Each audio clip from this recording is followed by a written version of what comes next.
عليكم ورحمة الله وبركاته. بسم الله الرحمن الرحيم. الحمد لله رب العالمين، والصلاة والسلام على سيد المرسلين سيدنا محمد عليه وعلى آله أفضل الصلاة وأتم التسليم. نعم. الحمد لله সমস্ত প্রশংসা আল্লাহ তাআলার জন্য। দরুদ ও সালাম প্রিয় নবী মুহাম্মদ রাসূলুল্লাহ সাল্লাল্লাহু আলাইহি ওয়াসাল্লামের উপর।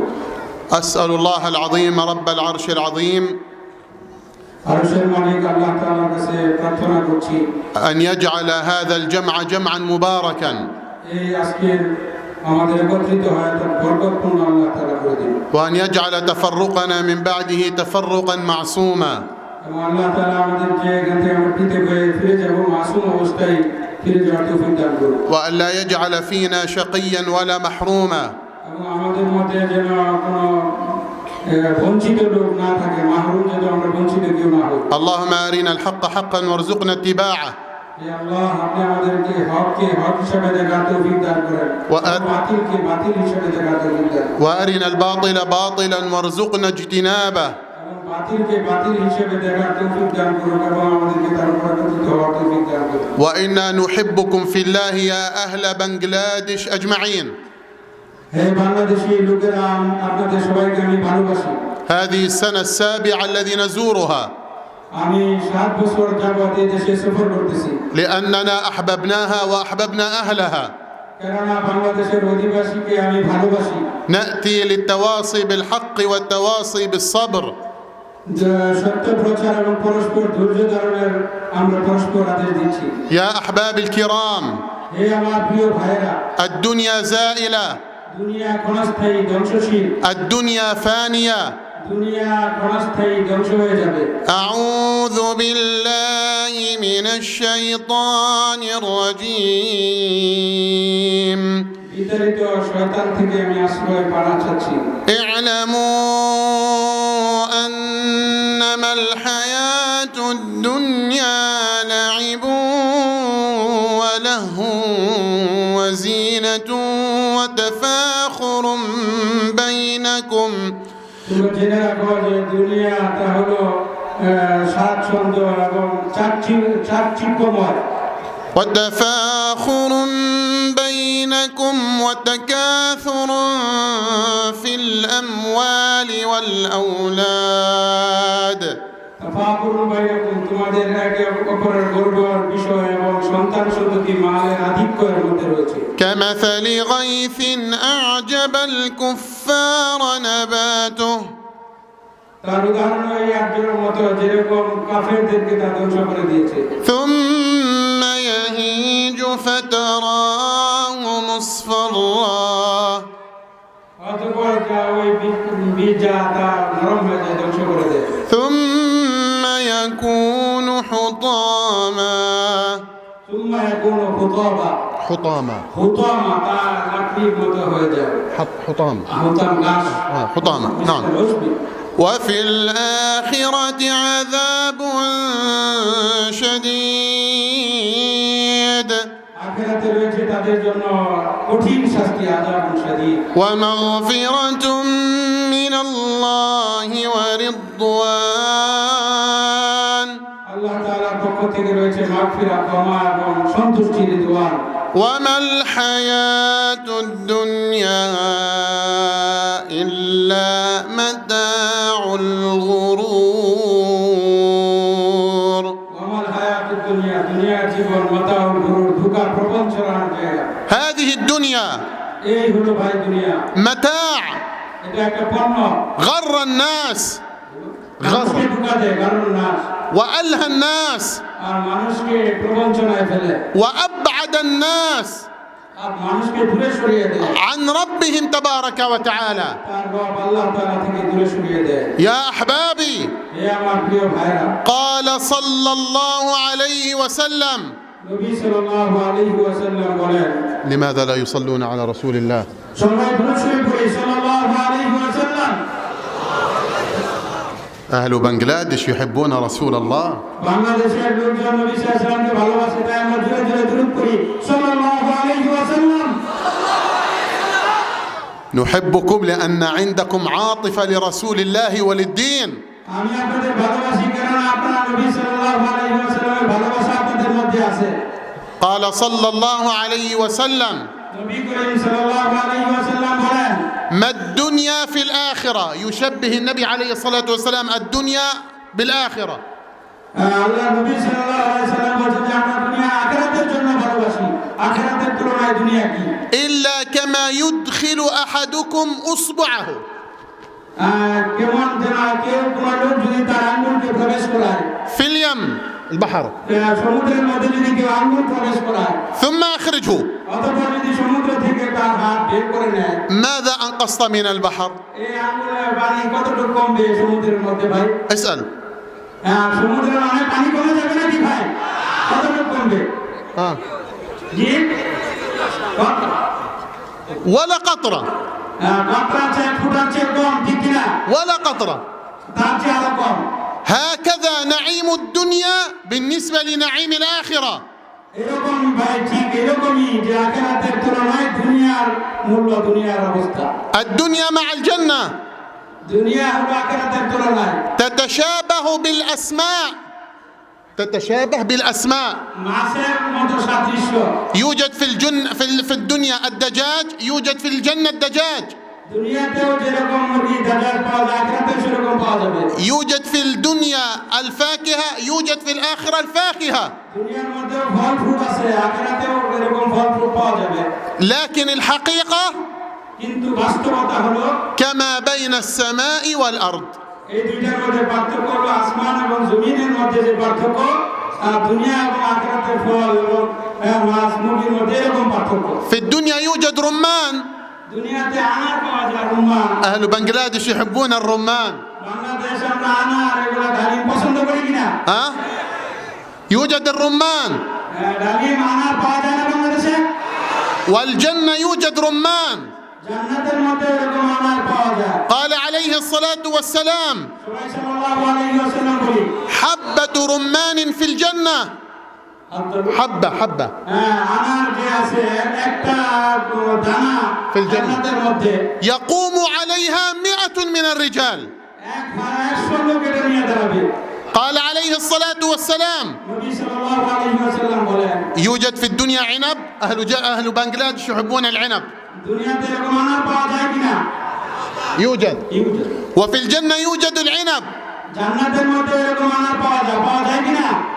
لما صلى صلاة الكسوف عليه الصلاة والسلام صلى صلاة الكسوف নবী করিম সাল্লাল্লাহু আলাইহি ওয়াসাল্লাম যখন সালাতুল কুসুফ আদায় করেছেন, قال لأصحابه তার সাহাবীদেরকে তিনি বলেন عرض علي عنقود عنب. واحد عنب. আমার কাছে এরকম আইনাতের ঠোকা, আঙ্গুরের ঠোকা اسمع ماذا يقول. শুনেন কি বলেন নবী সাল্লাল্লাহু আলাইহি ওয়াসাল্লাম। لو بقي في الدنيا দুনিয়া যদি অবশিষ্ট থাকতো لأكلتم منه ما بقيت الدنيا. যা আছে দুনিয়া সব কিছু তাকিয়ে ফেলতো। فهموا؟ বুঝতে পারছেন আপনারা? مفهوم؟ معلوم؟ বুঝছেন আপনারা সবাই? أرأيتم الفارق إذا بين الدنيا وبين الجنة؟ জান্নাত এবং দুনিয়ার মাঝে কি পার্থক্য আপনারা বুঝতে পারছেন? لأجل هذا قال الله لمثل هذا فليعمل العاملون. আল্লাহ তাআলা এজন্যই বলছেন যে আমলকারী যারা তারা যেন আমল করে। وقال تعالى وفي ذلك فليتنافس المتنافسون. এজন্য আল্লাহ তাআলা বলেন ফালিয়াতানাফাসিল মুতানাফিসুন। যারা শ্বাস প্রশ্বাস নিচ্ছে অক্সিজেন নিচ্ছে তারা যেন আল্লাহ তাআলা স্মরণ করে। وقال وسارعوا إلى مغفرة من ربكم وجنة. আল্লাহ তাআলা বলেন যে তোমাদের রবের মাগফিরাত এবং কল্যাণের দিকে তোমরা ধাবিত হও। وقال وسابقوا إلى مغفرة من ربكم وجنات. আল্লাহ তাআলা বলেন যে তোমাদের রবের ক্ষমা এবং জান্নাতের দিকে তোমরা ধাবিত হও, অগ্রসর হও। حث على المسارعة মুসারা দ্রুত গতিতে আগাইতে বলেছেন। والمسابقة পরস্পর প্রতিযোগিতা করতে বলেছেন কল্যাণ কাজে। لأجل هذه الجنة.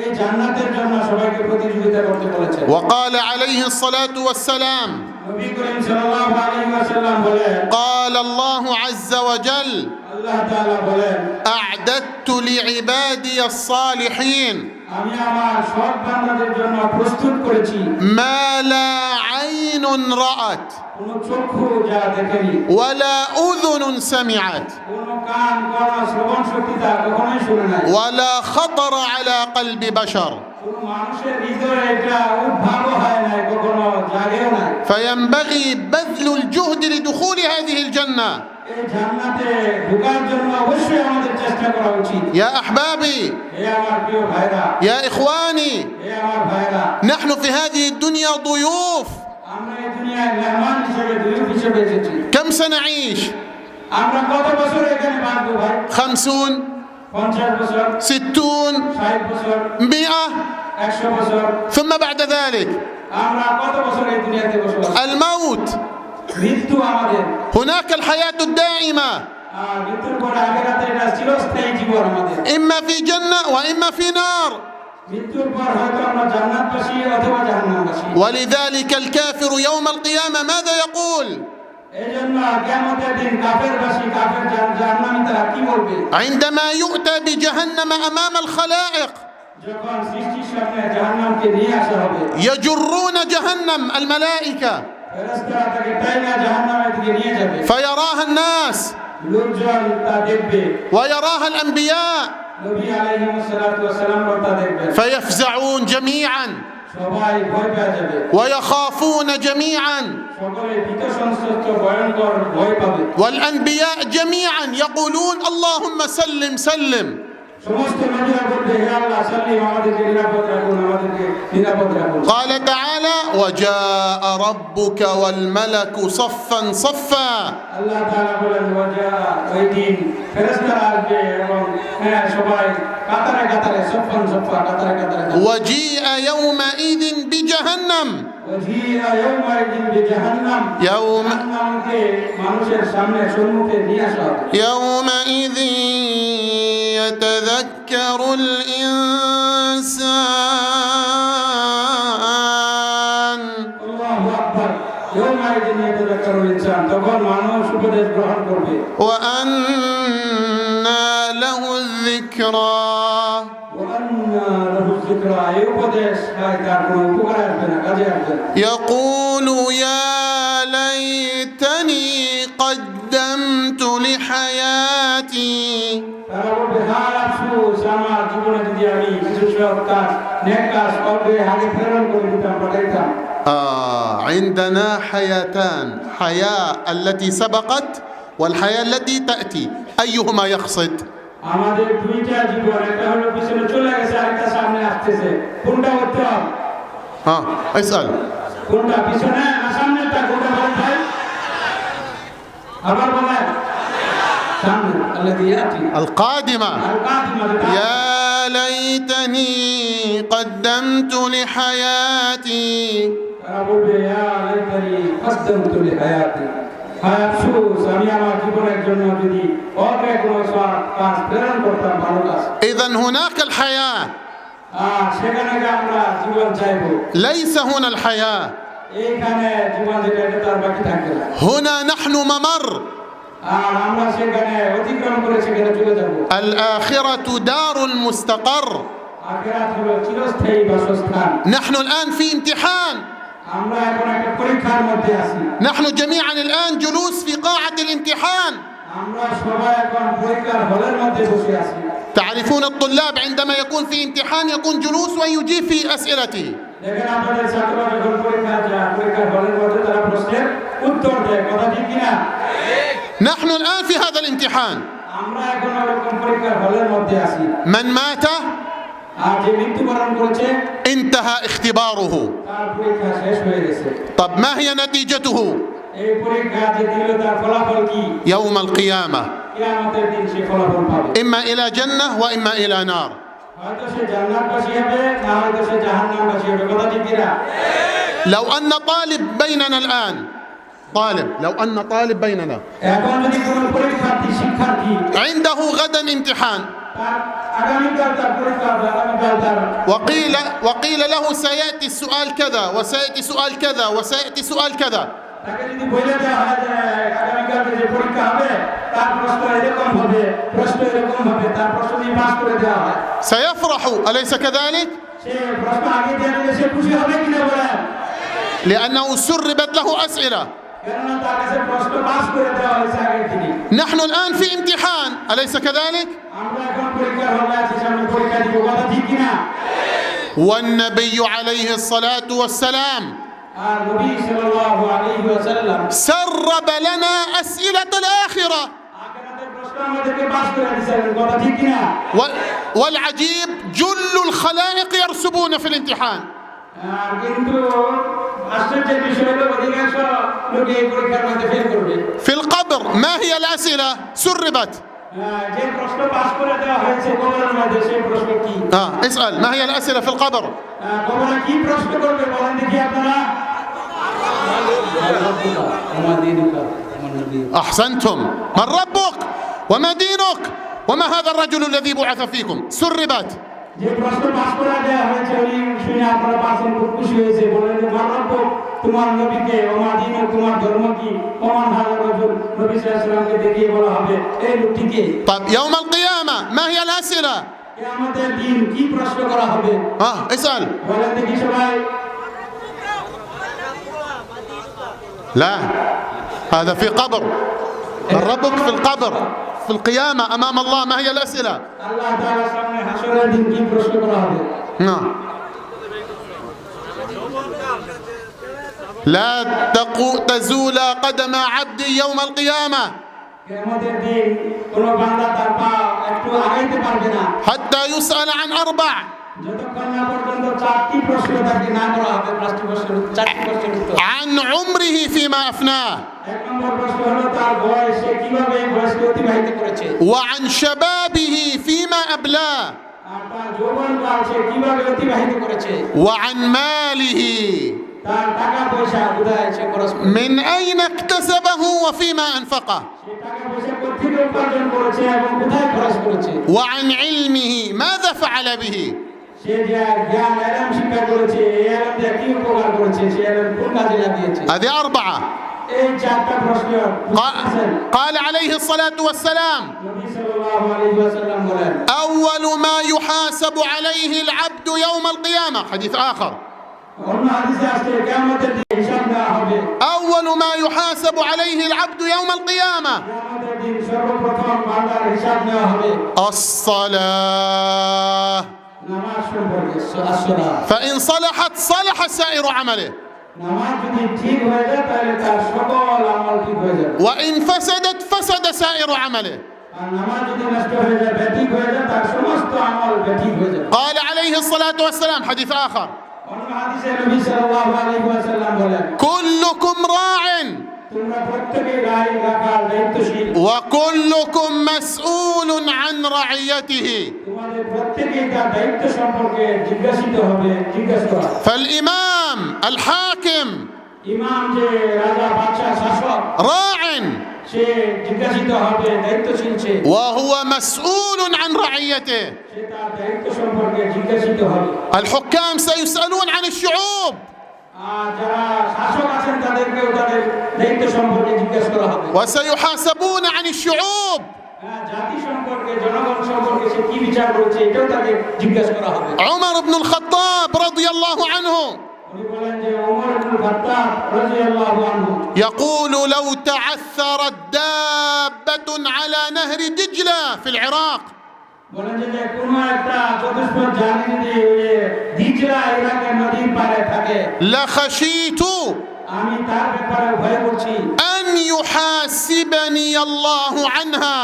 আল্লাহ তাআলা যদি আমাকে ওই দিজলা নদীর তীরে যে চতুষ্পদ জানোয়ারটা আছে ওটা সম্পর্কে আল্লাহ আমাকে জিজ্ঞাসা করবেন, এই ব্যাপারে আমি ভয় করতেছি। لم لم تعبد لها الطريق يا عمر. হে ওমর, তুমি কেন তার জন্য তুমি ব্যবস্থা করলে না তার জন্য? عمر يخاف الله من دابة. ওমর রাদিয়াল্লাহু আনহু একটা চতুষ্পদ জন্তু সম্পর্কে জিজ্ঞাসা করা হবে, এটা নিয়েও ভয় পাইতেন। عمرو بن العاص كان أميرا على مصر আমর ইবনে আস রাদিয়াল্লাহু আনহু যিনি মিশরের গভর্নর ছিলেন, وأراد أن يغير منزله সে তার বাড়ি পরিবর্তন করতে চাইলেন। والخدم ينقلون المتاع আর যা তার খাদেম যারা স্বেচ্ছাসেবক ছিল তার মাতা তার যে কর্মা সামগ্রী ছিল এগুলা বহন করতেছিল وجدوا أن حمام الحمام العصفور الكبير حمام যে একটা বড় পাখি কবুতর قد نصب عشه وباض وعنده الفرخ نصب العش وباضت وبينها الفراخ الصغيرة الحمامة জবাহা لا عش أيوة. المنزل ايوه انا فقير بس ايوه انا ده معه وجلست هنا مع الفراخ الصغار বলতেছে একটা কবুতর তার একটা বাসা এরকম সহ ওটার সাথে কবুতরের সাথে দিয়ে দিল فقالوا لعمرو بن العاص الحمام يبيض وعش عند النافذ عند الحائط বলতেছে যে কবুতরটা এখানে থাকবে তার ভিতর চতুর্দিক দিয়ে এরকম বাসা দেওয়া সাথে একটা জানালার মতো ছিদ্রও আছে فقال তখন তিনি বলেন أجلوا الرحيل إلى أن يرتحل عنا তাকে আমাদের সাথে নিয়ে চলো لا تؤذوا তাকে তোমরা কষ্ট দিও না آمنا নিরাপত্তার نزل عندنا সে নিরাপদে যেন আমাদের সাথে নামতে পারে أرأيتم আপনারা দেখছেন একটা কবুতরকে কি জন্য করে তিনি নিয়ে গেছেন সাথে هذا في الحيوانات এটা ছিল প্রাণীর ব্যাপারে পশু পাখির ব্যাপারে ওনার সতর্কতা فالحكام সুতরাং বিচারক শাসক যারা আছে سيسألون عن الشعوب أمام الله আল্লাহ তাআলার সামনে তাকে জাতি সম্পর্কে প্রশ্ন করা হবে الظلم ظلمات يوم القيامة কিয়ামতের দিন বিশাল অন্ধকার সমূহ অন্ধকার থাকবে الحاكم الظالم إذا ظلم شعبه سينتقم الله منه যদি জালেম শাসক জালেম বিচারক জনগণের উপর জুলুম করে আল্লাহ তাআলা কিয়ামতের দিন তার থেকে প্রতিশোধ দিবেন وإن أخره الله عز وجل আল্লাহ তাআলা তাকে যদি অনেক পরে তার বিচারটা হবে فمن الأسئلة التي سنسأل عنها يوم القيامة কিয়ামতের দিন যে প্রশ্নগুলো করা হবে كلكم راع তোমরা প্রত্যেকেই দায়িত্বশীল وكلكم مسؤول عن رعيته তোমাদের প্রত্যেককেই তার দায়িত্ব সম্পর্কে জিজ্ঞাসা করা হবে الحاكم سيسأل عن شعبه বিচারককে তার জাতি সম্পর্কে অবশ্যই জিজ্ঞাসা করা হবে والرجل سيسأل عن أهل بيته আর একজন বাড়ির দায়িত্বশীল যে দায়িত্বশীল পরিবারে তার পরিবারবর্গ সম্পর্কে জিজ্ঞাসা করা হবে ستسأل عن عمرك তার বয়স সম্পর্কে জিজ্ঞাসা করা হবে وعن شبابك তার যৌবন সম্পর্কে প্রশ্ন করা হবে وعن مالك তার মাল সম্পর্কে প্রশ্ন করা হবে من أين أخذته وفيما أنفقته মাল কোত্থেকে সে উপার্জন করেছে এবং কোন খাতে খরচ করেছে عن علمك الذي تعلمته ماذا فعلت به هل نشرته هل علمته للناس বলে যে ইলম আল্লাহ শিক্ষা দিয়েছে এটা কি প্রচার করেছে মানুষকে শিক্ষা দিয়েছে কিনা ستسأل عن الصلاة নামাজ সম্পর্কে প্রশ্ন করা হবে ستسأل عن زوجتك তার স্ত্রী সম্পর্কে তাকে প্রশ্ন করা হবে ستسأل عن أولادك وأهل بيتك তার বাড়ির পরিবার এবং সন্তান সন্ততি সম্পর্কে প্রশ্ন করা হবে يا أيها الذين آمنوا قوا أنفسكم وأهليكم نارا আল্লাহ তাআলা বলেন যে ওহে যারা ঈমান আনেছো মুমিন ঈমানদার কু আনফুসাকুম তোমরা নিজেদেরকে জাহান্নামের আগুন থেকে বাঁচাও ও এবং তোমাদের পরিবার আহলিকুম তোমাদের পরিবারবর্গকে জাহান্নামের আগুন থেকে বাঁচাও قوا ও তোমরা রক্ষা করো বাঁচাও أي قدم لنفسك ولأهل بيتك وقاية من النار হ্যাঁ বলতেছে যে তোমার পরিবারের জন্য তোমার জন্য জাহান্নাম থেকে বাঁচার একটা মাধ্যম কালা তৈরি করো هذه أسئلتك يوم القيامة এইটা আল্লাহ তাআলা কিয়ামতের দিন আপনাকে জিজ্ঞেস করবেন সওয়াল করবেন وعرفت ماذا ستسأل في قبرك আপনি তো জানলেন যে কবরে আপনাকে কি প্রশ্ন করা হবে وأنت الآن ما زلت في قاعة الامتحان আপনি এখনো পরীক্ষার হলের মধ্যে আছেন هل أنت مستعد للجواب؟ এই প্রশ্নের উত্তর দিতে আপনি কি প্রস্তুত আছেন কিনা لا تظن أن الجواب سهل আপনারা এটা ধারণা করেন না যে উত্তর খুব সহজ نحن نقول نعم لكن الجواب لن يكون سهلا إلا من عاش في هذه الدنيا على الإيمان বলতে জবাব তো আমরা মনে করতেছি খুব সহজ কিন্তু কিয়ামতের দিন ওই ব্যক্তি উত্তর দিতে হবে যে ঈমানের সাথে ছিল إلا لمن عاش على الطاعة যে আল্লাহ তাআলা আনুগত্যের মধ্যে ছিল তার জন্য إلا لمن عاش على التوحيد যে তাওহীদ একত্ববাদের উপর ছিল তার জন্য সহজ هاي الآن الأسئلة يعرفها كل الناس এই সওয়াল প্রত্যেকেই যারা প্রত্যেকেই জানে وأكثر الناس يرسبون في هذا الامتحان প্রত্যেকেই বেশি অধিকাংশ মানুষই এই সহজ পরীক্ষার মধ্যে ফেল করবে لماذا؟ اسأل কেন ফেল করবে বলেন দেখি কি আপনারা এই সহজ প্রশ্ন কিয়ামতের দিন কেন পারবে না তারা ফেল করবে কেন একজন বলেন ঈমান بدون ঈমান لو أن طالب قيل له سيأتي السؤال فلان وفلان وفلان سيفرح لأنه سيكتبها صح؟ وسينجح. لكن العالم الآن يعرفون هذه الأسئلة ويرسبون. لماذا؟ بسبب الإيمان.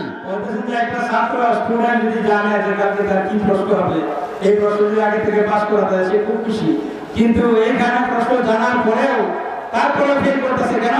বিসবাবিল ঈমান। ঈমান না থাকার কারণে সহজ প্রশ্ন সেই মুহূর্তে পারবে। أحباب الكرام، হে আমার প্রিয় ভাই, الآن سكان الأرض الآن এখন বর্তমানে আমাদের অধিবাসী দেশে عددهم তাদের সংখ্যা 8 مليار. 8 মিলিয়ন 8,000 লক্ষ কোটি।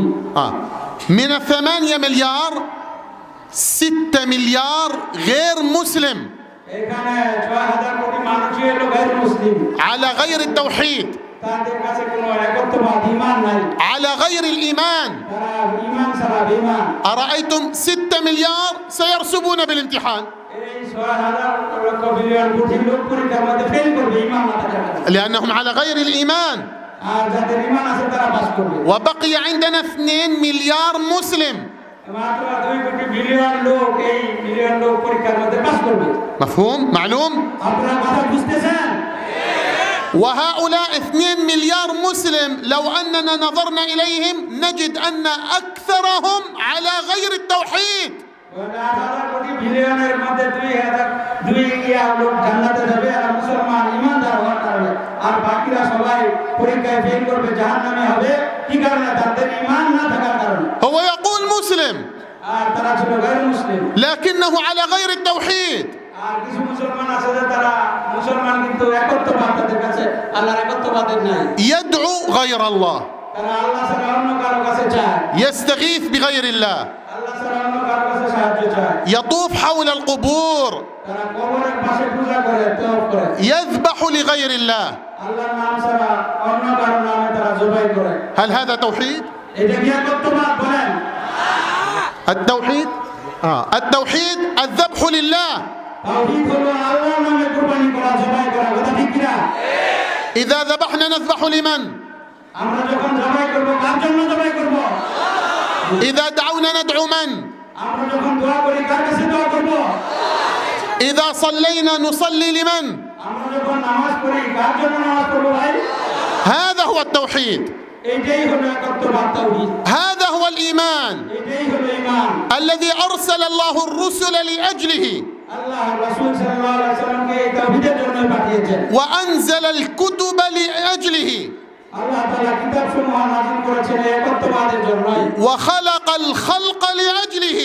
আল্লাহ তাআলা সৃষ্টি করেছেন এই জন্যই। من عاش على هذا الإيمان যে লোক এই ঈমানের উপর বসবাস করে জীবিত থাকে বিদায় হবে, وحقق الإيمان যে ঈমানকে বাস্তবায়িত করবে, وكان على السنة যে সুন্নতের উপর পাবন্দী হবে, ومات على ذلك আর এই আকীদা বিশ্বাস নিয়ে সে যখন মৃত্যুবরণ করবে, سيكون جوابه في قبره তার জবাব কবরের মধ্যে হবে سهلا ميسورا.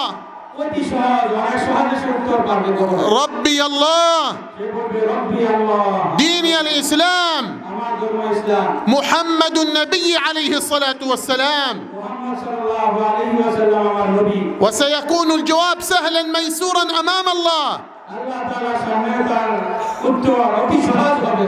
في الأسئلة التي سيسألها أمام الخلائق. যখন সৃষ্টির সামনে তাকে প্রশ্ন করা হবে তখন সে সহজে উত্তর দিবে। سيثبته الله আল্লাহ তাআলাকে সে সাব্যস্ত করবে, মানবে, لأنه عاش هنا على الإيمان، কেননা সে দুনিয়াতে ঈমান নিয়ে বিদায় হয়েছে। عاش هنا على الطاعة. সে আল্লাহর আনুগত্যের উপর দুনিয়াতে ছিল। بعد أن ينتهي السؤال أمام الله আল্লাহর কাছে যখন সমস্ত প্রশ্ন শেষ হয়ে যাবে, وسيثبته الله بالجواب. যখন আল্লাহ তাআলার কাছে সঠিক উত্তর সে سيعطى هذا العبد এই বান্দাকে আল্লাহ তাআলা পুরস্কার হিসেবে দিবেন, كتاب أعماله، তার আমলনামা দিবে, كتاب امتحانه، তার পরীক্ষার যে খাতা এটা তার হাতে দিবে, كتاب الدنيا দুনিয়ার আমলনামা তাকে দেওয়া হবে, سيعطاه بيمينه.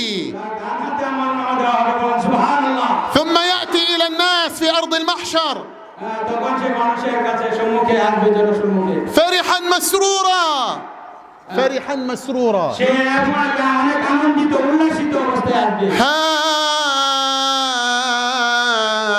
هاؤم اقرءوا كتابيه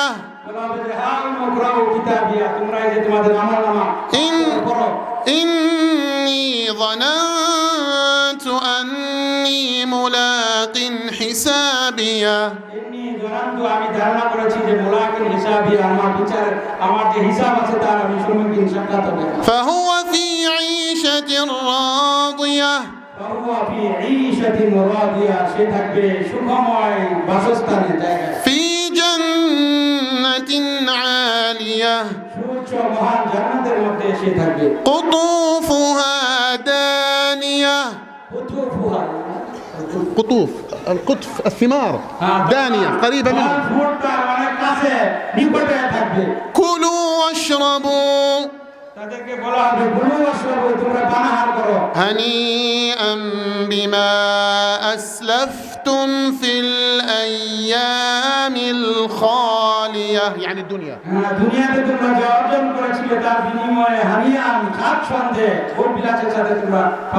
فعيشوا على الإيمان عيشوا على التوحيد عيشوا على الطاعة أفردوا الله بالتوحيد عيشوا على السنة كونوا مع القرآن كونوا مع الصحابة بهذا تفوزون في امتحانكم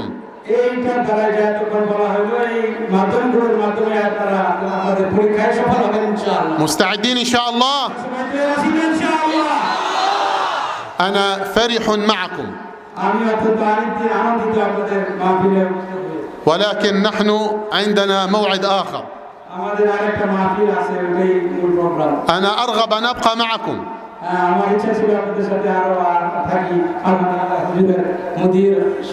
شيخنا العالم ما شاء الله هذا محفل كبير له سنوات طويلة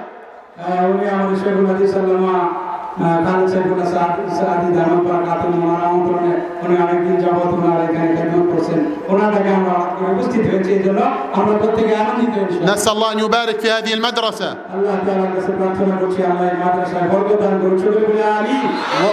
وبمديرها ومدرسيها وعلمائها وأركانها ومحبيها والقائمين عليها جميعا ونسأل الله أن يحفظ أهل بنغلاديش جميعا وأن يديم عليهم السراء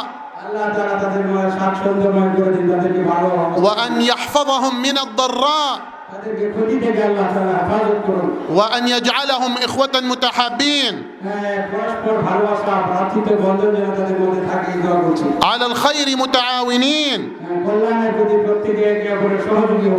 وأن يفرح قلوب المسلمين جميعا بنصر إخواننا في غزة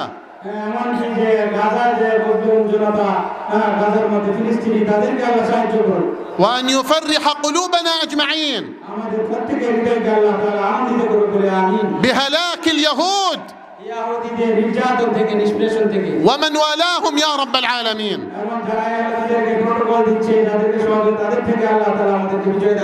بارك الله فيكم وجزاكم الله خيرا.